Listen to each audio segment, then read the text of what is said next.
र तब उहाँले के गर्नुभयो त 3 महिनासम्म लुकाइराख्नुभयो।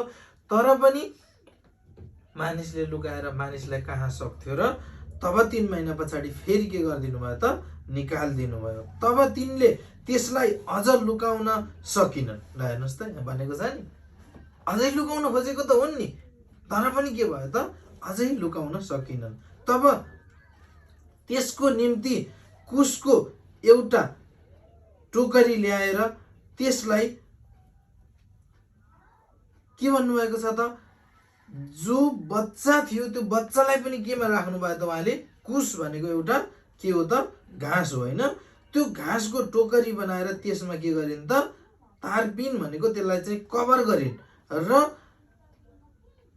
अलकत्रले के गरिन् त लिपेर त्यसलाई के गरिन् केही चिजले पनि पानीले पनि नखाने, तारपिन भनेको पानीले नखाने, अलकत्र भनेपछि कहिले केही पनि नहुने, सधैँभरि त्यस्तै रहने त्यस्तो टोकरी बनाइन् र त्यो टोकरीमा के गरिन् त उनले बालक लिपेर बालकलाई त्यसमा राखेर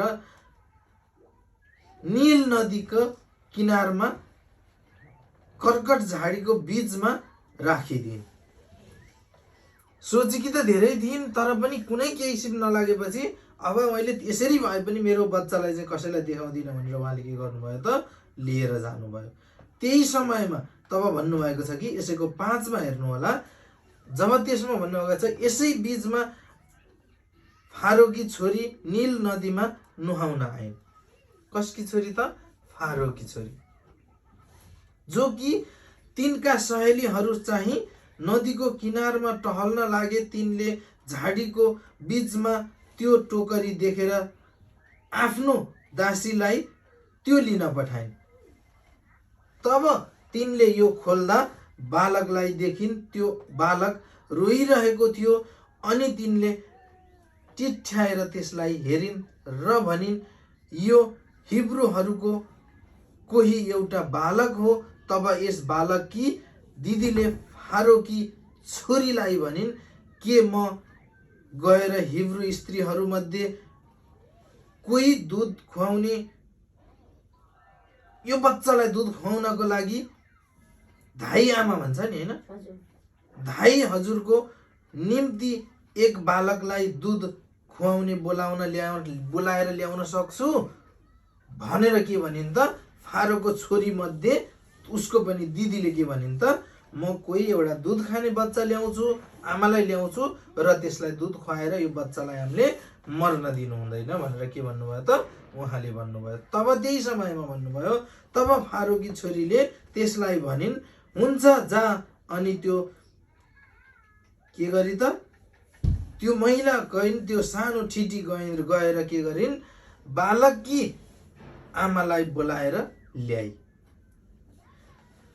तब फारोकी छोरीले तिनलाई भनिन् यस बालकलाई लगेर मेरो निम्ति दुध खुवाउने गर र म तेरो ज्याला दिनेछु। हो त उसको बच्चा, तर पनि उसले के भनिन् त मेरो बच्चालाई लगेर तिमीले के गरिदेऊ त दुध खुवाइदेऊ, त्यसको निम्ति म के गर्नेछु त ज्याला दिनेछु भन्नुहुने सर्वशक्तिमान परमेश्वर पिताले भन्नुहुन्छ आज हामीलाई पनि त्यही भन्नुभएको छ, जाऊ तिमी महिमामा जाऊ, महिमा गर, महिमामा गएर वचन भन, महिमामा गएर भजन गाऊ, तिमी उत्साहित भऊ। र जो छिमेकी छटपटिएर बसेको छ, जो छिमेकी पीडामा छ, जो हस्पिटलको बेडमा छटपटिएर बसेका छन्, तिनीहरूका लागि गएर ईश्वरसँग माग्देऊ, तिम्रो ज्याला दिनेवाला ईश्वर हुनुहुन्छ भनेर आज हामीलाई के गर्नुभएको छ त पठाउनु भएको छ। किन पठाउनु भएको त आज रोइरहेको छ बालक भन्नुभएको छ नि, किन रोइरहेको त रुनेवाला रुलाउनेवाला को थियो त हिजो दुष्टवाला आत्मा थियो र त्यसले हामीलाई रुवाएर टुलु टुलु हेर्न बाहेक अरू कुनै बाटो छोडेको थिएन। तब के भन्नुभएको छ त कि तिमीले त्यसलाई के गर त दुध खुवाऊ। आजका हामीले त्यो बालकलाई दुधको जति आवश्यकता छ नि त्यति आवश्यकता आज हामीलाई यी वचनका आवश्यकता छन्, त्यति नै आवश्यकता हामीलाई आज यी शिक्षाका आवश्यकता छन्, यी गवाईका आवश्यकता छन्। र त आज हामी के गरेका छौँ त दुध खाने बच्चा जसरी आज हामी यहाँ के गरेका छौँ त वचन खानका लागि आएका छौँ।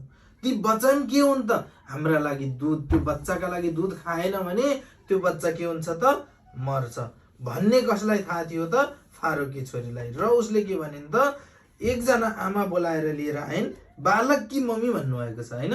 किन त भन्दा बालकको मम्मी, जसको बच्चा हो त्यसको मम्मीलाई त टिट लाग्छ नि, मैले यस्तो गरेको छु मेरो बच्चा हो भनेर। भने त जसले पनि आफ्नो बच्चालाई त देख्छ नि एकचोटि त, जस्तो सुकै पीडामा रहेछ भने पनि एकचोटि त सम्झिन्छ नि। तब के भन्नुभयो त भने त्यसको म के गर्नेछु त ज्याला दिनेछु र त्यो ज्याला तिमीले के गर्नेछौ त, त्यसैले ती स्त्रीले बालकलाई लगिन् र त्यसलाई दुध खुवाउने गरिन्। बालक ठुलो भएपछि तिनले त्यसलाई फारोकी छोरी कहाँ ल्याएर त्यो तिनको छोरा भयो। तिनले त्यसको नाउँ मुसा राखिदिए।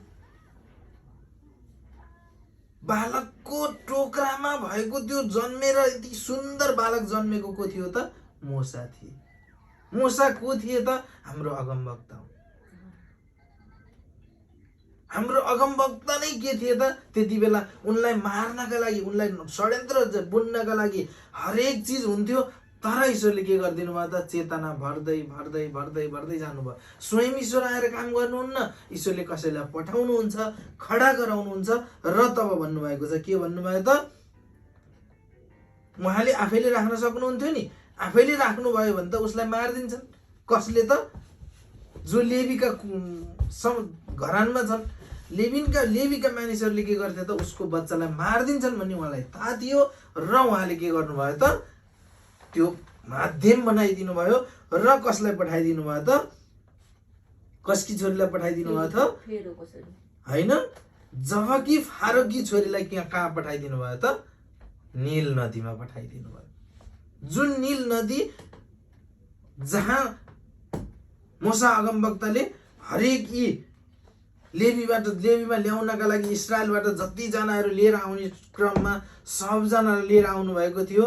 त्यो समयमा नील नदी तर्न नसकेर बस्नु भएको थियो। स्वयं ठाउँमा त्यही नदीमा लगेर के गरेका थिए त, त्यो खोलाको किनारमा उसले के गरेकी थिइन् त, राखिदिएकी थिइन्। बालक अति सुन्दर थियो। किन सुन्दर थियो त, परमेश्वरको सन्तान थियो। जन्मिँदाबाट ईश्वरले के गर्नुभएको छ त, त्यसरी तयार गर्नुभएको छ। अहिले हुनुहुन्छ नि होइन, हाम्रो प्रकाश सर सुशीला म्याडमको नानो हुनुहुन्छ, सुलोचना हो।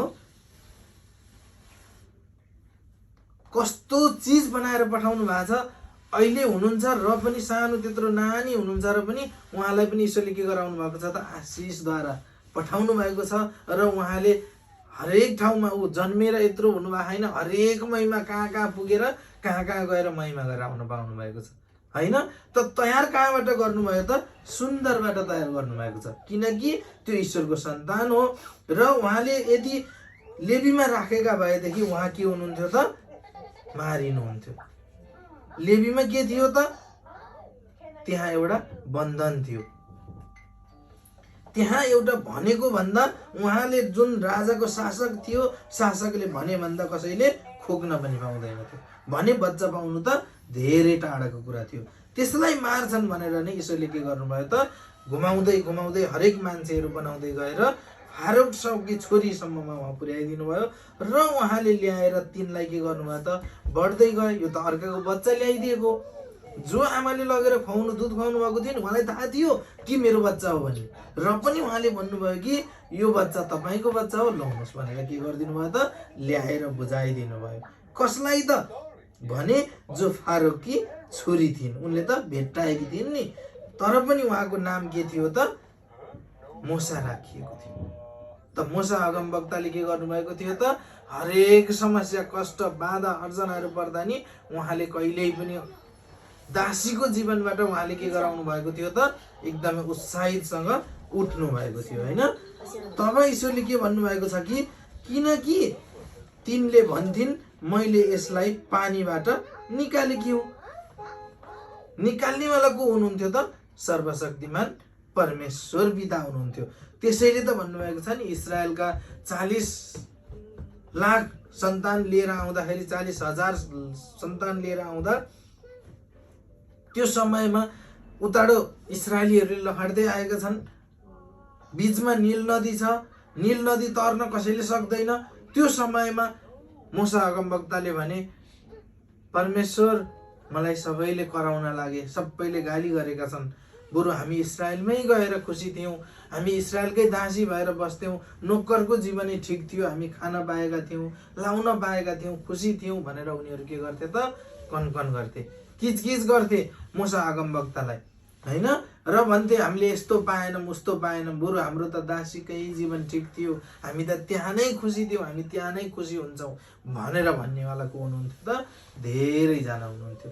त्यो समयमा मूसा अगमवक्तालाई के भन्नुभयो त? तिम्रो हातमा के छ मूसा भन्दाखेरि उहाँले भन्नुभयो मेरो हातमा लट्ठी छ, त्यो लट्ठीलाई लग र नील नदीमा बजार। तब त्यो नील नदी के भयो त? दुई भाग भएर छुट्टियो र आफ्ना सन्तान 40,000 सन्तानलाई त्यो नील नदी पार गरिसकेपछि, तब त्यो नील नदी पार गरी आफ्ना सन्तान सबै पार भइसकेपछि त्यो नील नदी जस्ताको तस्तै भएर आयो र नील नदी तरिरहेका हरेक इस्रायलीहरू जो ईश्वरका सन्तानमा विरोध गरेर ईश्वरको सन्तान बन्न नचाहनेहरू थिए, तिनीहरूलाई के गराइदिनु भयो त? पानीमा डुबाएर मरेका थिए, होइन? त तिनै पिता परमेश्वरका सन्तान मूसा अगमवक्ताले के गरेका थिए त? येशू मसीह आउनुहुनेछ, येशू आउनुहुनेछ। येशूको मैले जुत्ताको तुना बान्ने लायकको पनि छैन, किनकि उहाँले त अब केद्वारा ग्रहण गराउनु हुनेछ त? आगोद्वारा ग्रहण गराउनु हुनेछ। सचमुच आज हामीलाई रोमी 10:9 अंगीकार गर्ने समयमा आगोद्वारा हामीलाई के गराउनु भएको छ त? ग्रहण गराउनु भएको छ। र त भन्नुभएको छ नि कि मेरा सन्तान तिमीहरू मेरा ज्योति हौ भन्नुभएको छ। सचमुच आज ज्योति बनाउनेवाला को हुनुहुन्छ त? सर्वशक्तिमान परमेश्वर पिता हुनुहुन्छ। तब मूसा अगमवक्ताले जति समस्या, कष्ट, बाधा, अर्चनाहरू पर्दा नि आफूले के गर्नुभयो त? कहिल्यै कुनै कसैलाई पनि भन्नु भएन, ईश्वरसँग प्रार्थना गर्नुभयो, सधैँ ईश्वरमा मन दिनुभयो र त ईश्वरले के गरिदिनु भयो त? मेरो सन्तानलाई के को आवश्यकता छ त्यो पुरा गर्नेवाला म तिम्रो पिता, म तिम्रो साथमा छु भनेर के भन्नुभयो त? ईश्वरले आफ्ना सन्तान बनाउनु भयो, होइन? र त ईश्वरले भन्नुभएको छ आजका दिनमा हामीलाई पनि त्यसरी पठाउनु भएको छ, मेरो काम गर भनेर पठाउनु भएको छ। तर हामी आज काम गर्नलाई पछाडि हटेका छौँ। हामीलाई समस्या छ, हामीलाई ज्याला दिनुहुन्छ। के ज्याला दिनुभएको थियो त? आफ्नो सन्तान बच्यो। आफ्नो सन्तान बच्नु त्यहाँभन्दा ठुलो ज्याला के थियो र, होइन? जब आफूले आफ्नो सन्तान बचेर हुर्केर जब उहाँले मूसा जस्तो अगमवक्ता बनेर ईश्वरको काम गरेर बस्न पाउँदाखेरि ती आमा कति महान आमा थिइन्। र त के भन्नुभएको थियो त? बालक सुन्दर थिए र पनि तिनलाई के गर्नुभयो त? बचाउनु भयो। र किन बचाउनु भएको थियो त? त्यो ईश्वरको योजना भित्र थियो र त ईश्वरले के गर्नुभयो त? बचाउनु भयो, होइन? हामीले चाहेर कसैलाई बचाउन सक्छौँ त? कदापि सक्दैनौँ। ईश्वरको इच्छा भयो भने माटोमा गाडेको बच्चा पनि आज उठेर सन्चो भएर हिँडेको छ, होइन? त यस्ता महान अनुकारी पिता परमेश्वरले के भन्नुहुन्छ त? सर्वशक्तिमान परमेश्वर पिताका सन्तान हौ हामी। र त भन्नुभएको छ कि तिमी त मेरा सन्तान हौ। किन तिमी समस्या, पीडा बनेर तिमी किन आफूले आफैलाई समस्या देखाउँछौ, होइन? तब यसैको हिब्रूको 11 मा जानु होला त। ईश्वरलाई धन्यवाद गर्छु। म मसीह येशूको नाउँमा हिब्रूको 11 को 23 मा यसरी सम्झाउनु भएको छ ईश्वरले, मूसा जन्मदा तिनका आमा बुवाले तिनलाई सुन्दर देखेर विश्वासद्वारा 3 महिनासम्म तिनलाई लुकाइराखे र राजाका हुकुमको नीतिहरूले डरै मानेन। हिजोको दिनमा त डरमा, त्रासमा, समस्यामा, कष्टमा, हरेक चिजमा हामी भुलेका थियौँ नि। तब ईश्वरले आज के गरेर सम्झाउनु भएको छ त?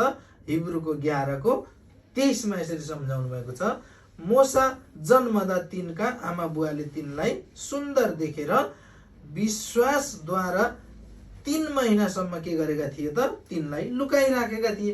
किन लुकाइराखेका रहेछन् त भन्दा उनले सुन्दर देखेर। किन सुन्दर त? ईश्वरको चिज त आज त हेर्नु त कति सुन्दर छ। हामीले चाहेका चिज कुनै यही चिज सुन्दर छ त? छैन। ईश्वरले चाहनु भयो, ईश्वरको इच्छा भयो भने ईश्वरले के गर्नु हुने रहेछ त? चिन्नु हुने रहेछ। र त भन्नुभएको छ के गर्नुभएको छ त? डर मान्नु भयो र राजाका हुकुमको निम्ति तिनीहरूले डरै मानेनन्। किन डर मान्थे त? किन समस्यासँग लड्थे त? किन उनीहरू झोलेर बस्थे त?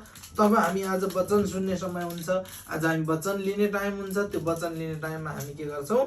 सुन्छौँ, तर सुनेर पनि कसैले सुने जस्तो गर्दैनौँ। किन त? हामी कसैको डर बसेका हुन्छौँ, कसैको अधीनमा बसेका हुन्छौँ र हामी के गरेका हुन्छौँ त? हामीलाई मागेको कुरा पाउँदैनौँ, अनि मागेको कुरा पाइसक्यौँ भने पनि छोड्छौँ, मागेको कुरा पाइनँ म अब किन जाने भनेर पनि छोड्छौँ। र यसैको 24मा भन्नुभएको छ, जवान भएपछि विश्वासद्वारा मूसाले फारूकी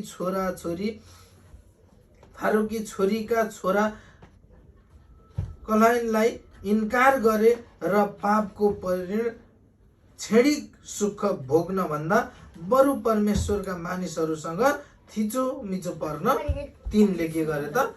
राजी भए। किन राजी भएका त भन्दा परमेश्वर पिताको के गर्न त? त्यहाँ म राजा बनेर त्यो राजाको हुकुम गरेर राजासँग म राजा भएर म बस्न भन्दा त मलाई केही चाहिँदैन, मलाई धन सम्पत्ति केही चाहिँदैन, फारूकको मलाई कुनै चाहिँदैन। फारूककी आमाले ल्याएर मलाई हुर्काइदिनु भयो भनेर भन्नु भएन, त्यसलाई पनि के गर्नुभयो त? इन्कार गर्नुभयो। किनकि सर्वशक्तिमान परमेश्वर पिताको के हुनुहुन्थ्यो त? उहाँ सन्तान हुनुहुन्थ्यो। उहाँ किन लोभमा पर्नुहुन्थ्यो? उहाँ किन कसैका क्षणिक चिजमा भुल्नुहुन्थ्यो? तब भन्नुभएको छ, के भन्नुभएको छ त? बरु परमेश्वरका मानिसहरूका सँग थिचोमिचो पर्छु। कोसँग थिचोमिचो पर्छु त? बरु भनोस् न, ईश्वरका सन्तान बन्छु, म ईश्वरको काम गरेर हिँड्छु, काम गर्दा गर्दै म मरेछु भने पनि कुनै प्रभाव छैन, म मर्न तयार छु। किन भन्नुभयो त? थिचोमिचो पर्न पनि के हुनुभयो त? उहाँले राजी भए। तब मिश्र देशको धन सम्पत्ति भन्दा मसीहको निम्ति निन्दित हुन तिनले मूल्यवान सम्पत्ति ठाने। बरु म त ईश्वरको सन्तान बन्छु, बरु म त ईश्वरको काम गरेर हिँड्छु, बरु म अपमानित हुँ, मलाई कुनै धन सम्पत्ति चाहिएको छैन, मलाई कुनै लोभ लाज चाहिएको छैन, मलाई त सिर्फ ईश्वरको के गर्न छ त? परमेश्वरको के गर्न छ त? स्वर्गीय राज्यमा म के हुन छ त? ग्रहणित हुन छ। ईश्वरको राज्यका सम्पत्तिमा म मूल्यवान सम्पत्ति त मेरो त्यो हो भन्ने के गर्नुभयो त? उहाँले ठान्नुभयो। किनकि तिनले आफ्नो सृष्टि इनामतिर ल्याएका थिए, जसले राजाको क्रोधसँग के भएका थिए त? उनी लड्न पनि उनी के थिए त? तयार थिए। त्यो विश्वासले, कुन विश्वासले त? म ईश्वरको सन्तान हो, म ईश्वरको आशिष द्वारा भन्दा म अन्त कतै हिँड्दिनँ भनेर भन्नुभएको थियो। र त के गर्नुभयो त? सब चिज दिनुहुने सर्वशक्तिमान परमेश्वर पिताले के भन्नुभयो त? मैले तिमीलाई दिएर थाक्ने छ, तिमी मागेर थाक्ने छौ, म दिएर कहिल्यै थाक्दिनँ भन्नुभएको छ। त यस्ता महान अनुकारी पिता परमेश्वरले आफ्ना सन्तानलाई कसरी सेभ गर्नुपर्छ, कसरी जोगाउनु पर्छ, कसरी उठाउनु पर्छ, कुन दलदलबाट मैले उठाउनु पर्छ भन्ने कसले जान्नुहुन्छ त? सर्वशक्तिमान परमेश्वर पिताले जान्नुहुन्छ। हामीले जान्यौँ भनेर कि हामीले कतै कुनै हाम्रो बच्चालाई ज्वरो आयो भनेदेखि त्यो ज्वरो निर्मल गर्न सक्दैनौँ। त्यो माग्नका लागि पनि पिता हजुरले पठाइदिनुहोस्, मसीह येशूको नाममा माग्छु पिता, हजुरले तयार गरिदिनुहोस् भनेपछि के गर्न सक्छौँ त? तब बल्ल तयार गर्न सक्छौँ। भने हामी किन त्यो चिजको लागि कष्ट देख्ने, किन त्यो चिजमा हामी अल्मलिने, होइन? त ईश्वरलाई धन्यवाद गर्छु। म मसीह येशूको नाममा हामीलाई यसरी सम्झाउनुहुन्छ, सम्झाउनु हुने पिता परमेश्वरले हरेकका इच्छा आकांक्षाहरू पुरा हुन् भनी हामीलाई के गराउनु भएको छ त? ईश्वरले सम्झाउनु भएको छ। त यस्ता महान अनुकारी पिता परमेश्वरको के हौँ त? हामी सन्तान हौँ, होइन? तब ईश्वरले के भनेर सम्झाउनु भएको छ? रोमी 10:1बाट सम्झाउनु भएको छ। एकचोटि पिता परमेश्वरले हामीलाई सम्झाउनु हुने पिता परमेश्वरले भन्नुभएको छ, तिम्रो हृदय व्याकुल नहोस् भनी म तिम्रो साथमा रहनेछु भन्नुहुने पिता परमेश्वरले सम्झाउनु भएको छ। त रोमी 10:1बाट सम्झाउनु भएको छ, मेरा प्रिय सन्तान हो, मेरो आफ्नो हृदयको इच्छा र तिमीहरूका निम्ति परमेश्वरका मा मेरो प्रार्थना यही छ कि तिमीहरूले उद्धार पाउन्। कसले उद्धार पाउन् त? तिनीहरूले उद्धार पाउन्। को छन् त तिनीहरू? को हुन् त तिनीहरू भन्दा तिनीहरू जो हुन्, जो रोगी छन्, रोग पीडामा छन्, जो उनीहरूले केही पनि गर्न सक्दैनन् भनेका छन्, तिनीहरूका लागि हुन्। को त? ती मेरा सन्तानहरू। तिनीहरूका लागि मैले के गर्नेछु त? प्रार्थना गर्नेछु। तिनीहरूका लागि मैले के गर्नेछु त? उठाउनेछु। तिमीले उठाउने चाहत मात्र भऊ, म उठ्न सक्ने योग्यको मात्र हुँ पिता भनेर तिमी माग, तिम्रा हरेक चिज पुरा गर्नेवाला तिम्रो पिता म तिम्रो साथमा छु भन्नुहुने पिता परमेश्वरले के भनेर सम्झाउनु भएको छ कि तिमीलाई त कुनै समस्या, कुनै कष्टमा म अलमली नै दिन्नँ। तिमीलाई उठाउनेवाला त म छु नि भन्नुहुने सर्वशक्तिमान परमेश्वर पिताले भन्नुहुन्छ, तिमीले कुनै चिन्ता फिक्री गरेर तिमीले के नै गर्न सक्छौ र? तिनीहरूका लागि म प्रार्थना गर्छु। कसमा प्रार्थना गर्छु त? परमेश्वरमा प्रार्थना गर्छु। र यही छ कि तिनीहरूले के हुन् त? उद्धार हुन्। ती रोगीले उठुन्, ती बिरामी छु नभनुन्, ती कष्टमा छु नभनुन्, मेरो बच्चालाई यो रोग छ नभनोस्, म यस्तो पीडामा छु नभनोस्, र त्यसले के गरोस् त? म यो गवाही दिन्छु कि परमेश्वर प्रति तिमीहरूको जोस के त? हैन, तिमीहरूको जोस त छ, तर यो जोस ज्ञान अनुसार छैन। जुन चाहिने हो, जुन चिज आवश्यकता छ, त्यो आवश्यकताद्वारा छैन। किन छैन त? हामीले सोचेका सोचमा चल्छौँ, हाम्रा विचारमा चल्छौँ, र त्यो परमेश्वरले भन्नुहुन्छ तिमीहरू गवाही त भन्छौ, म गवाही त दिएको छु तिम्रो लागि, तर पनि ती गवाही तिम्रो लागि आनन्द छैन। तिमी त्यसमा नि खुसी छैनौ। दिनुहुन्छ होला नि भनेर तिमी कुरेर बस्छौ। पाइसक्यौ भने मलाई पनि बिर्सिन्छौ, मलाई भन्दा पनि तिमी ठुला हुन्छौ, मसँग माग्नुहुन्छ ईश्वरले भन्ने भन्छौ तिमी भनेर सम्झाउनुहुन्छ। र त के भन्नुभएको छ त? तिम्रो जोस ज्ञान अनुसारको छैन, ईश्वरका आत्माद्वारा चले अनुसारको छैन। र त तिमी के छौ त? तिमीमा पीडा छ, कष्ट छ, समस्या छ, यस्तो भन उस्तो भन, यति पाइन उति पाइन भनेर तिमी सधैँ के गर्छौ त? गनगनाइरहन्छौ। र त भन्नुभएको छ यसैको 3 मा, किनभने परमेश्वरबाट आउने धार्मिकताको विषयमा नजानेर तिनीहरूको आफ्नै धार्मिकता स्थापित गर्न खोज्दा तिनीहरूले परमेश्वरका धार्मिकताको अधीनमा रहेनन्। हामीलाई प्रमुखले सम्झाउनुहुन्छ नि, ईश्वर त 2टा हुँदो रहेछन् भनेर, हैन?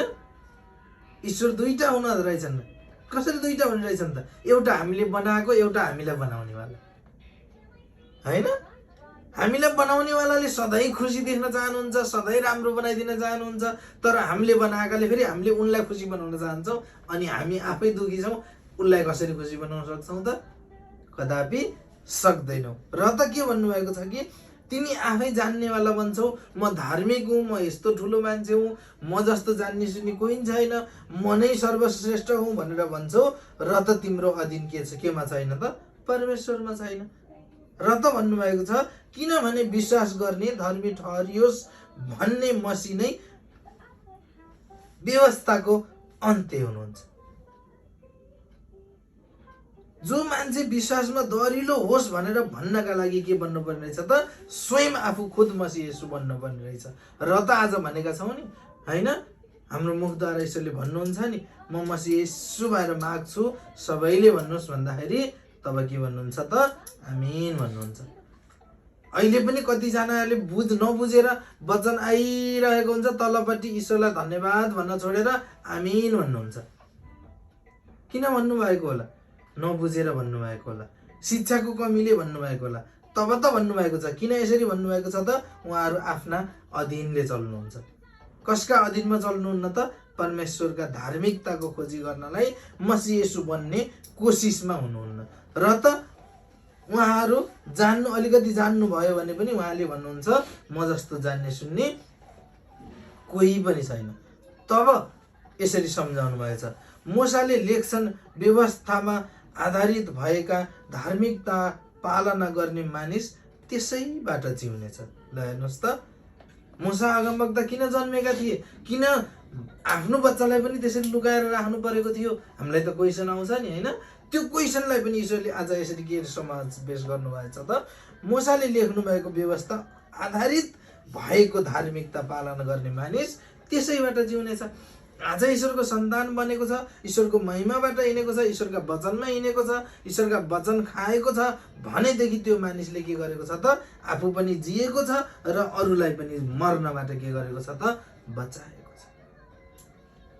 जसले प्राण तिमी बचाउन खोज्छ त्यसको प्राण लिइनेछ, जसले मेरो निम्ति प्राण दिनेछ त्यसको प्राण म बचाइदिनेछु भनेर आज ईश्वरले किन सम्झाउनु भएको छ त हामीलाई? यहीद्वारा सम्झाउनु भएको छ।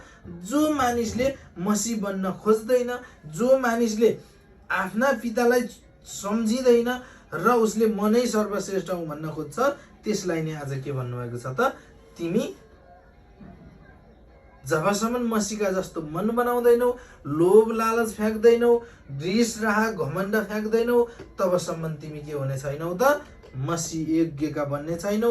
ईश्वरसम्म तिम्रा शब्दहरू पनि पुग्ने छैन र तिमी धार्मिकताको पालना गर्ने मानिसबाट जिउने पनि छैनौ।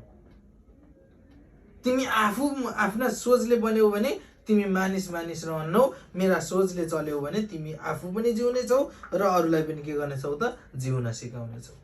आज हामीलाई प्रमुख उपप्रमुखलाई हेर्नुहोस् त, हाम्रो उपप्रमुखले के गर्नुभएको छैन, के गर्नुभयो त्यो त आज ईश्वरले प्रकष्ट देखाउनु भएको छ नि। आफू पनि हाँस्नु भएको छ र अरूलाई पनि के गराइदिनु भएको छ त हँसाउनु भएको छ। तब भन्नुभएको छ तर विश्वासमाथि आधारित भएको धार्मिकताले यसो भन्छ, मनमा यसो नभन, स्वर्गको उक्लने अर्थात् मसीह येशूलाई तल ल्याउनलाई उसले के गर्छ त अनेक लालसना लाउँछ, अनेक रोग लगाउँछ, अनेक समस्या देखाउँछ र त के भन्छ त मसीह येशूलाई तल ल्याउँछु भन्छ। ल्याउनका लागि ऊ के गर्छ वा आफ्नो मनमा यसो भनी यसो पनि नभन्न पातालमाको ओर्लने छ र अर्थात् मरेकाहरूबाट पनि मसीह येशू माथि आउनुहुनेछ। मरेकाहरूबाट पनि मसीह येशू के गर्नुहुनेछ त उठ्नुहुनेछ र त्यहाँबाट जीवित हुनुहुनेछ भनेर त हामी रोमी 10 को 9 अंगीकार गर्दा हामीहरूले सुनेका छौँ नि। रोमी 10 को 9 अंगीकार गर्ने बेलामा हामीले भनेका छौँ नि, हैन? किनकि यदि तिमीले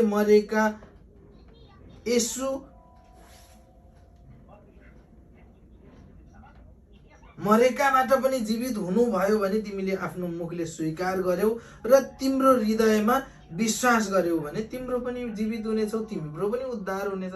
तिमी पनि मरे हुने छैनौ किनकि तिमीलाई उठाउनेवाला तिम्रो पिता म तिम्रो साथमा छु भन्नुहुने पिता परमेश्वरले के भन्नुहुन्छ कि हामी आज उक्लिन चाहन्नौ तर ईश्वरलाई नै हामी के भन्छौँ त मसीह येशूलाई नै तल झारौँ भन्छौँ हामी। किन त हाम्रो सोचै छैन माथि उक्लन पर्छ भन्ने, हाम्रो सोचै आउँदैन। त मरेकाहरूबाट पनि मसीह येशू के गर्नुभयो त माथि ल्याउनका लागि आज हामी तयार छौँ भनेर भनेका छैनौँ कि आज हामी मसीह येशू कहाँ त्यस्तो हुन्छ र त्यस्ता कुरा पनि हुन्छन्, ती कुरा पनि गर्ने हुन्। अहिलेका समयमा पनि त्यस्ता कुरा गरेर तिमीहरू चाहिँ भ्रम छर्छौ मान्छेलाई भनेर भन्छन्। तर सचमुच के हो त सर्वशक्तिमान परमेश्वर पिताको योजनाद्वारा नै आज मसीह येशूलाई खुद पठाउनु भयो र आजको हिजोको दिनमा दासीको आत्मा थियो भने आज हामीलाई के गर्न दिनुभएको छ त आफ्ना पुत्रको अधिकार दिनुभएको छ र भन्नुभएको छ जसले ईश्वरका वचन सुन्ने योग्यको छ त्यसले के भन्ने छ त वचन तिम्रो नजिकै छ र तिम्रो वचन मुखैमा र तिम्रो हृदय अर्थात् विश्वासको वचन जो हामी प्रचार गर्दछौँ, जो आज हामीले खोजिरहेका छौँ, जो आज शान्ति खोजेका छौँ। हरेक चिजमा खोज्दै हिँड्दा हामीले कहाँ पाएका थियौँ र कसले हामीलाई शान्ति दिन्थ्यो र कसले हाम्रो लागि खुसी दिएको थियो र कुनै कसैले हामीलाई आनन्द दिनका लागि कसैदेखि खोज्दै हिँडेर हामीले पाउँथ्यौँ र हैन? भन्नुहुन्छ नि हामीलाई प्रमुखले सधैँ सम्झाउनुहुन्छ नि, घरमा सियो हराएको छ जङ्गलमा गएर खोजेर कहाँ पाउँथ्यौँ, जङ्गलमा किन भेटिन्थ्यो र हैन? त घरमा हराएको सियो घरमै खोज्यौँ भने हामीले के गर्नेछौँ त त्यही नै पाउनेछौँ। तब ईश्वरले सम्झाउनु भएको छ जसको हृदय के होस् त शुद्ध होस् त्यसले मात्र के गर्नेछ त देख्नेछ र त्यसले के गर्नेछ, आफू पनि उद्धार हुनेछ र अरूलाई पनि के गराउनेछ त, उद्धार गराउनेछ, हैन त। तब ईश्वरले सम्झाउनु भएको छ मत्ती 5 को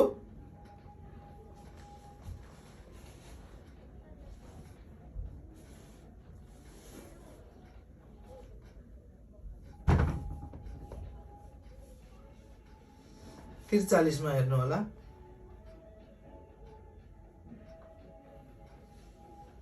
मत्ती 5 को 43 मा त ईश्वरले यसरी सम्झाउनु भएको छ, जसको मन सम्झिने होस् र जसले सम्झियोस्। मत्ती 5 को 43 मा हामीलाई यसरी सम्झाउँदै हुनुहुन्छ, म लगायत हामी सबैलाई सम्झाउनु हुने पिता परमेश्वरले भन्नुभएको छ, तिमीहरूले यसो भनेका सुनेका छौ, तिम्रो छिमेकीलाई प्रेम गर र तिम्रो शत्रुलाई तिमी घृणा गर। हिजोको दिनमा हामीलाई सुनाएका त यही हुन् नि, हिजोको दिनमा देखाएका त हामीलाई यही हुन् नि। यहाँभन्दा अरू हामीलाई केही देखाइदिएका थिए त थिएनन्। र त हामीलाई के भन्नुहुन्छ त, मैले सिकाइदिएको, मैले गर्दा तिमीहरूलाई यहाँसम्म पुर्याएको भनेर भन्छन्। तब ईश्वरले के भन्नुहुन्छ कि तिमीलाई त मैले रचना गरेको हुँ भने तिमी जस्तै पीडामा रहेका, तिमी जस्तै छटपट्टिमा रहेकालाई मैले उद्धार गरेको छु भने तिमी किन त्यो मन बनाउँदैनौ, किन तिमी कहिले सोच्दैनौ कि मैले तिमीलाई जीवित बनाएको हुँ भनेर तिमी किन सोच्दैनौ भनेर सम्झाउनुहुन्छ ईश्वरले, हैन त। ईश्वरलाई धन्यवाद गर्छु। म मसीह येशूको नाउँमा हरेक इच्छा आकांक्षा पुरा गर्नुहुने सर्वशक्तिमान परमेश्वर पिताले आज हामीलाई यसरी के गर्नुभएको छ त, सम्झाउनु भएको छ। जसको हृदय बच्चाका जस्तो होस् त्यसले के गर्नेछ त, ईश्वरलाई पाउनेछ र पाउनेवालाले के गर्नेछ त, खोज्ने पनि छ। जब हामीले कुनै चिज मिठो लाग्यो भने त्यो फेरि पनि गएर त्यो किनेर लिएर आउँछौँ। यदि हामीलाई मिठो लागेन भने त्यो चिज फेरि कसैले लैजान त्यसै भने पनि हामी त्यो चिज ल्याउँदैनौँ, किनकि हामीलाई मिठो लाग्दैन। नलागेपछि हामी किन ल्याउँछौँ र, किनकि हामीलाई त्यो आवश्यकता छैन, त्यसैले हामी ल्याउँदैनौँ। त ईश्वरलाई धन्यवाद गर्छु। म मसीह येशूको नाउँमा मेरो मुखलाई इस्तेमाल गरेर ईश्वरले हामीलाई यसरी वचनद्वारा सम्झाउँदै हुनुहुन्छ। जसको कोही छैन त्यसको म छु भन्नुहुने पिता परमेश्वरले आज बिउको दृष्टान्तद्वारा हामीलाई यसरी सम्झाउँदै हुनुहुन्छ। जसको सम्झिने सोच विचार लगाओस् र त्यसले सम्झियोस् र खुद पनि उद्धार पाओस् र अरूलाई पनि के गरोस् त, उद्धार गराओस् भन्नुहुने सर्वशक्तिमान परमेश्वर पिताले मर्कुस 4 को 1 बाट यसरी सम्झाउनु भएको छ। सबैजनाले मनदेखिबाट हेर्नु होला। त ईश्वरलाई धन्यवाद गर्छु। म मसीह येशूको नाउँमा हरेक इच्छा आकांक्षा पुरा गर्नुहुने सर्वशक्तिमान परमेश्वर पिताले हाम्रो इच्छा पनि पुरा 4 को 1 बाट। त ईश्वरलाई धन्यवाद गर्छु। मसीह येशूको नाउँमा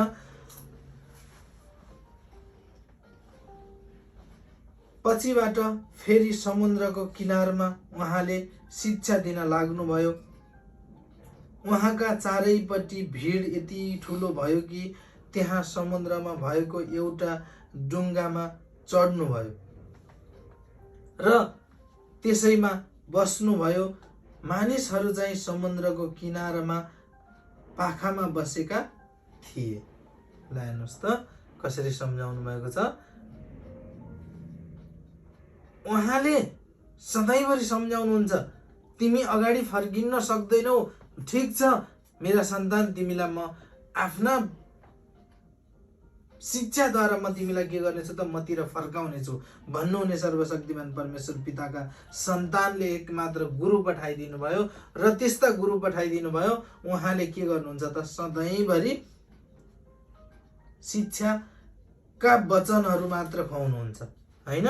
तब के भन्नुभएको छ कि समुद्रको किनारमा के भन्नुभएको छ त, समुद्रको किनारमा उहाँले के गर्नुभयो त, बसेर शिक्षा दिन लाग्नुभयो।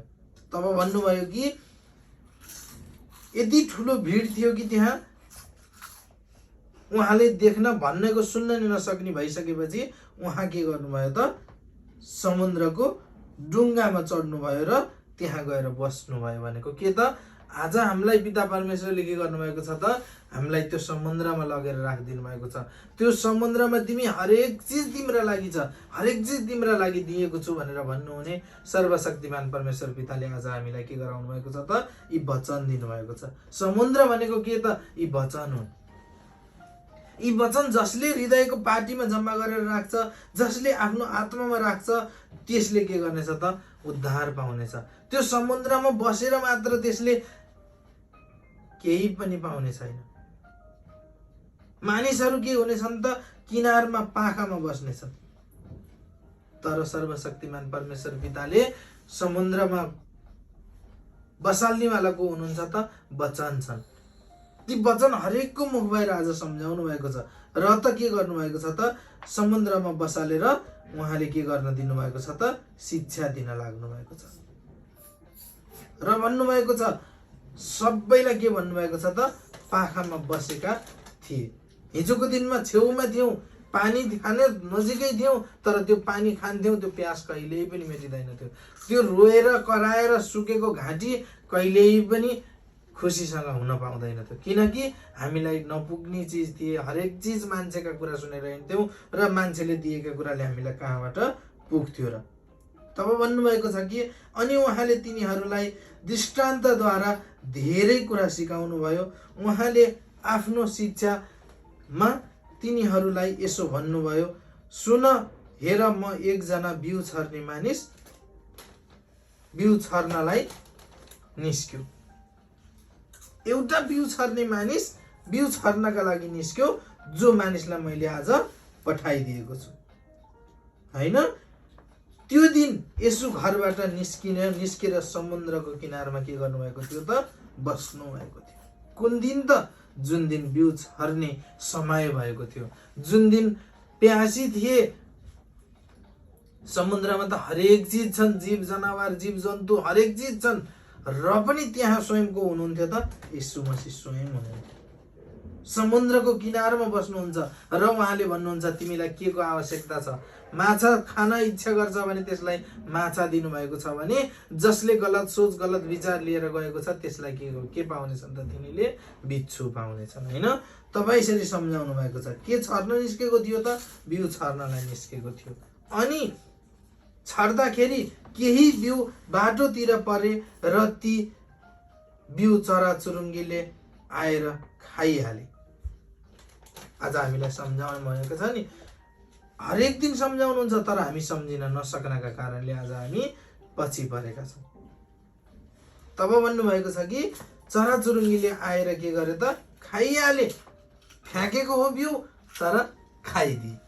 किन खाइदिए त भन्दा, जो कि बाटोमा फ्याँकिएको थियो, जहाँ चराचुरुङ्गी चर्ने ठाउँ थियो त्यहाँ फ्याँकिएको थियो।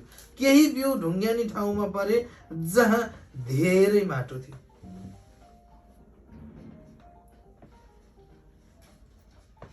जहाँ के थियो त, माटो थियो, तर माटो मात्र भएर हुँदैन नि त, हैन? त्यहाँ हरेक चिज, मल पनि चाहियो, हरेक चिज त्यहाँ चाहियो। भने चाहिने चिज के थियो त, हामीलाई आज चाहिएको के छ त, शिक्षा, वचन र गवाईहरू चाहिएको छ, हैन? तिनै गवाई, तिनै शिक्षा र तिनै वचनले आज हामी के भएका छौँ त, खडा भएका छौँ, हैन? केही बिउ ढुङ्गेनी ठाउँमा परे जहाँ धेरै माटो थिएन र माटोको गहिराई नहुनाले ती छिट्टै उम्रे।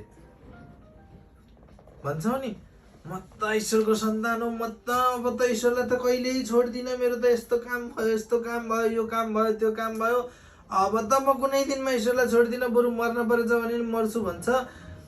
आफ्नो काम पुरा सकियो अनि त्यहाँबाट घरै बसेर नि प्रार्थना भइहाल्छ के, घरै बसेर नि मया भइहाल्छ के, किन जानु पर्यो र त्यहाँ गएर मलाई त्यो समय किन बर्बाद गर्नु पर्यो र? अन्य भाषा मलाई आउँछ, अन्य भाषा गर्न आउँछ, प्रार्थना गर्न आउँछ, दान उठाउन आउँछ, अनि किन जानु पर्यो र त्यहाँ? तब हामी के गर्छौँ त, डुबिहालेका थियौँ, वचन सुनिहालेका थियौँ, ती वचन पालना गर्छु भनेर प्रण पनि गरेका थियौँ, तर के गर्छौँ त, गहिरो थिएन, जहाँ धेरै माटो थिएन, धेरै माटो भएका भए पो त्यो माटोमा गडिन्थ्यो, तलसम्म जरा गाडिन्थ्यो र त्यो कहिल्यै पनि मर्ने थिएन। तब के भयो त त्यो हर्लक्क बढिहाल्यो, हुर्किहाल्यो र के भयो त घाम निकै चर्को परेपछि टुसाहरू डढिहाले। जरा नलागेकोले ती ओइलाइहाल्ले। केही बिउ चाहिँ काँडाहरूको बीचमा परे, काँडाहरू बढे र बोट निसासिएर अनि तिनमा फल लागेनन्। भन्छौँ नि हामी कुनै रुखको मुनिपट्टि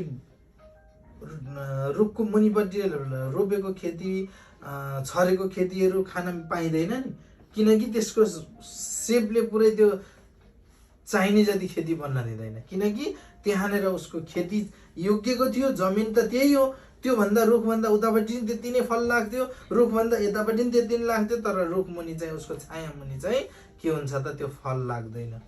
त्यस्तै आज ईश्वरको सन्तान जो बन्ने इच्छा गरेको छ, जसले चाहत गरेको छ, त्यसले हरेक ठाउँबाट आज शिक्षा पाएको छ, हरेक ठाउँबाट उसले उद्धार पाएको छ र त्यो दलदलमा पीडामा छैन। त्यो मानिस यतिसम्म सोच विचारमा छ, उसले हरेक फल फलाउन सक्ने योग्यको भएको छ। आफूमाथि समस्या आउँछ, त्यो समस्यालाई छेडिकमा उसले टारिहाल्छ। र के भन्नुभएको छ कि जो निसासिएर मरे। किन निसासिए त? दुस्रावाला आत्मा यता पनि छ, यता पनि छ, संसारीका कुरा नि सुनेको छ, यता कुरा नि सुनेको छ, उता कुरा नि सुनेको छ, होइन कहाँ सच्चाइमा जानु, सच्चाइमा गएर म कहाँ ठिक हुनु, यत्रो गर्दा त भन सच्चाइमा गएर म थोडी ठिक हुन्छु हो, यो कुरा सुन्ने होइन। उसले न त ईश्वरको सन्तान बन्ने योग्यको बन्यो, न त आफ्नो सांसारिक दिनमै थियो, त्यसैमा ठिक थियो, होइन। तब के भयो त ऊ दुधारमा पर्यो र के भन्नुभएको छ त ईश्वरले, त्यो बीचमा पर्यो र के भयो त फल लागेन, होइन। तर केही बिउ असल जमिनमा परे र उम्रदै र बढ्दै गए, ती 30 गुणा, 60 गुणा र 100 गुणा फल दिए। आज ईश्वरका सन्तान पनि सेम यही छन्। यो फल, यो बिउ छरेको दृष्टान्त जस्तै छन्। ईश्वरका सन्तान आज जति पनि छन्, उनीहरूले जसले उद्धार चाहेका छन्, जसले रोगी थिए, जो बिरामी थिए, जो म उठ्न सक्दिनँ भनेका थिए, ती आज उठेर हिँडेका छन्। ती आज उठेर आफू रमाइरहेका छन्, आफ्ना खुट्टामा उभिन सक्ने योग्यका भएका छन्। र त के भएका छन् त उनीहरूले 100 गुणा फलाएका छन्। हरेक ठाउँमा महिमा लगेर महिमा सञ्चालन गरेका छन्। हरेक रोगी बिरामीको चङ्गाई गरेका छन्, आफू पनि चङ्गाई भएका छन् र अरूलाई पनि के गरेका छन् त चङ्गाई गराएका छन्। तिनीहरूले 100 गुणा फल फलाउन सकेका छन्, किनकि त्यो त गहिराईमा डुबेको छ। त्यसका जरा फराकिला भएका छन्। त्यो हरेक ठाउँमा त डुबेर त्यसका आफ्ना जरा गाडेर उसले आफ्ना जरा फैलाइरहेको छ। र त भन्नुभएको छ किनकि त्यो के गर्नु, के गर्यो त उसले 100 गुणा फडायो। अनि उहाँले भन्नुभयो जसको कान छ, सुन्ने कान छ, त्यसले सुनोस्। आज हामीसँग कान त सबैका छन्। कतिले चाहेर हामीले वचनहरू, शिक्षाहरू गरेको समयमा पनि महिमामा नि गएका हुन्छौँ। महिमामा गएर हरेक दिन 7 दिन भने पनि हामी त्यहाँ महिमामा जान्छौँ। त्यो सुन्नेवाला चाहतै छैन। वचन शिक्षाको समय हुन्छ, मजाले घुरेर बस्दिनुहुन्छ। त्यसलाई के थाहा कि वचन भएको थियो कि भजन भएको थियो कि शिक्षा भएको थियो कि आनन्द छ, उहाँले केही पनि गर्न सक्नुहुन्न। तब उहाँले भन्नुहुन्छ कि कान हुनेले मात्र सुनोस् भनेको के त? जसको मन छ ईश्वरमा, जसको ध्यान छ, जसको सोच छ, जसको विचार छ, म पितामा छु, पिता ममा हुनुहुन्छ, म त हिजो त्यत्रो दलदलबाट उद्धार पाएँ भने अब मैले अरूलाई पनि उद्धार गर्नुपर्छ भन्ने मन भएका त्यस्ता मानिसहरूले के गरून् त? त्यस्ता ईश्वरका सन्तानले के गरून् त? सुनुन्। जब उहाँ एक्लै हुनुहुन्छ तब 12 जना चेलाहरू र उहाँको वरिपरि भएकाहरूले त्यहाँ उहाँलाई दृष्टान्तको विषयमा सोधे। उहाँले तिनीहरूलाई भन्नुभयो, परमेश्वरका राज्यको रहस्य तिमीहरूलाई दिएको छ, तर बाहिरकाहरूलाई भने सबै कुरा दृष्टान्तमा भनिन्छ। के भनेको त यो भने जो परमेश्वरको राज्यमा छन्, जो परमेश्वरका सन्तान छन्, उनले बुझ्ने चाहत गर्छन्, बुझ्ने खोज्ने कुरा गर्छन्। तब ईश्वरले के गराउनुहुन्छ त खोज्नुहुन्छ र सुनाउनुहुन्छ र उसले के गर्छ त सुनि पनि हाल्छ र गरि पनि हाल्छ। म फलान ठाउँमा शाखा चलाउँछु, म अब ईश्वरको काम गरेर हिँड्छु, मलाई केही चिज चाहिँदैन, मलाई खुसी चाहिएको छ पिता, हजुरले दिइसक्नुभयो, म तपाईँको सन्तान बन्ने योग्यको बनाइदिनुहोस् पिता भन्छ र उसले के गर्छ त तुरुन्तै आफ्नो आत्मा, आफ्नो मन, आफ्नो सोच विचार कसमा लगाउँछ त परमेश्वरमा ढल्काउँछ, जरा गाडिहाल्छ, वचन हुने समयमा उत्साहित हुन्छ र अरूलाई पनि उत्साहित गराउँछ। र उसले के गर्नुहुन्छ त जो ईश्वरका सन्तान छैनन्, जो म ईश्वरको यस्तो नि हुन्छ, यस्तो गरेर पनि हुने हो र नचाहिने कुरा भन्ने मानिसहरूलाई के गर्नुहुन्छ त दृष्टान्त जाएर सम्झाउनुहुन्छ। के भनेको त दृष्टान्त भनेको म त ठिक भएँ भने उदाहरण हो, फलानालाई हेरेर उदाहरण छ, उहाँ स्वयं हुनुहुन्छ, त उहाँलाई हेरेर गर्नुहोस्, मलाई हेरेर गर्नुहोस्, तपाईँ मलाई हेरेर गर्न सक्नुहुन्छ भनेर उहाँले के गर्नुहुन्छ त उदाहरण सहित पेश गर्नुहुन्छ। र पनि उसले बुझ्दैन र उसले के गर्छ त किनकि तिनीहरू हेर्न त हेर्छन् तर देख्दैनन्, सुन्न त सुन्छन् तर बुझ्दैनन्, नत्र त तिमीहरूले पश्चाताप गर्थे होला। तिनीहरूले पश्चाताप गरेको कहिले देखिएको छ त छैन। र त भन्नुहुन्छ, उहाँले भन्नुहुन्छ फेरि पनि कसले त परमेश्वर पिताका सन्तानले, मसीह येशूले फेरि पनि भन्नुहुन्छ तिमीहरू एक दृष्टान्तको अर्थ बुझ्दैनौ भने यसो भए अरू सब दृष्टान्तका अर्थ कसरी बुझ्नेछौ? तिमी यति कुरा बुझ्दैनौ, ईश्वरको सन्तान हौ, ईश्वरमा काम मन देऊ, ईश्वरमा सोच देऊ, ईश्वरमा विचार देऊ, धन मन सब चिज तिमी ईश्वरमा मन लगाऊ। मनदेखि सबभन्दा पहिला ईश्वरलाई चाहिएको मन हो। जहाँ मन हुन्छ त्यहाँ धन लगाऊ, जहाँ धन हुन्छ तिम्रो त्यहाँ मन पनि जानेछ भन्नुहुने पिता परमेश्वरले भन्नुहुन्छ कि तिमीले यति सुनाउँदा, यति सम्झाउँदा त तिमीले सम्झिनौ भने तिमीले अब अरू के नै सम्झौला र, होइन? बिउ छर्नेले वचन छर्छ, केही मानिसहरू बाटोतिर छरिन्छन्, बिउ जस्तै छन्, तर तिनीहरूले वचन सुन्छन् तर तुरुन्तै शैतान आउँछ र तिनीहरूमा छरिएको वचन लगिहाल्छ। ल हेर्नुहोस् त किन त्यसरी सम्झाउनु भएको त? ती मानिसहरू पनि त्यस्तै हुन् जसले बिउ छर्नेको दृष्टान्त भनेको यो हो कि जसले बिउ छर्ने भनेको त्यो के हो त वचन छर्छ। र कोही मानिसहरू कहाँ जान्छन् त बाटोतिर जान्छन् र त्यही के गर्छन्, म सच्चाइ जानियो भनेर जान्छन्, सच्चाइसम्म आउँछन्, सच्चाइ नआइकन आफ्नो काममा हिँडिदिन्छन्, होइन?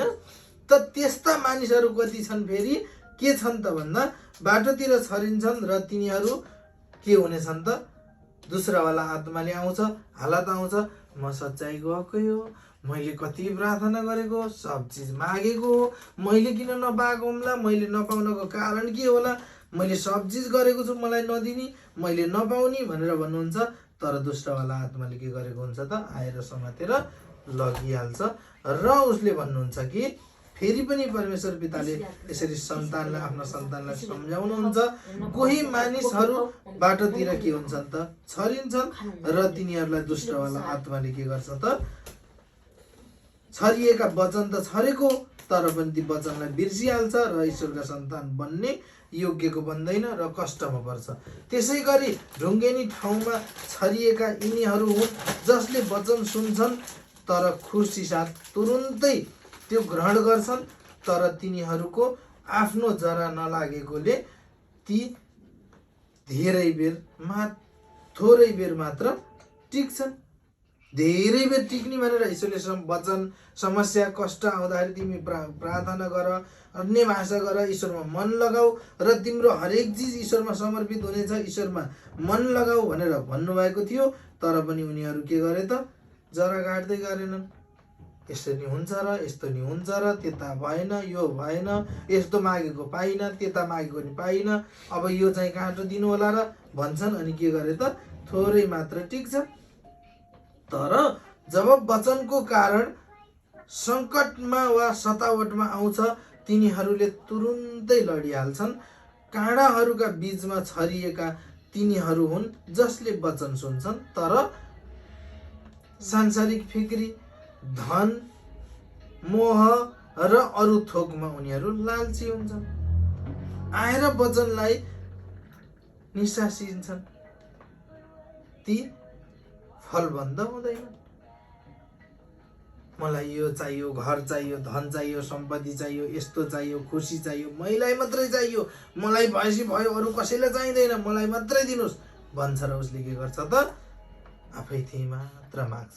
तर असल जमिनमा छरिएकाहरू ती हुन् जसले वचन सुन्छन् र ग्रहण गर्छन् र फल दिन्छन् 3 गुणा, 60 गुणा र 100 गुणा। जो आज ईश्वरका सन्तान छन्, म ईश्वरको सन्तान बने, म यो यस्तो दलबलमा बेडमा छटपटिएर बसेको मान्छे त आज उठेँ भने अब म फेरि छटपट्टिमा फेरि जान्छु र अब म जस्तै छटपट्टिमा परेकालाई पनि म उद्धार गर्छु। मलाई उठाउनुहोस् पिता, मलाई उठाइसक्नुभयो र मैले मागेका मेरो हातद्वारा तपाईँले काम गर्नुहोस् पिता भन्नुहुन्छ र के गर्नुहुन्छ त काम गर्न लगाउनुहुन्छ।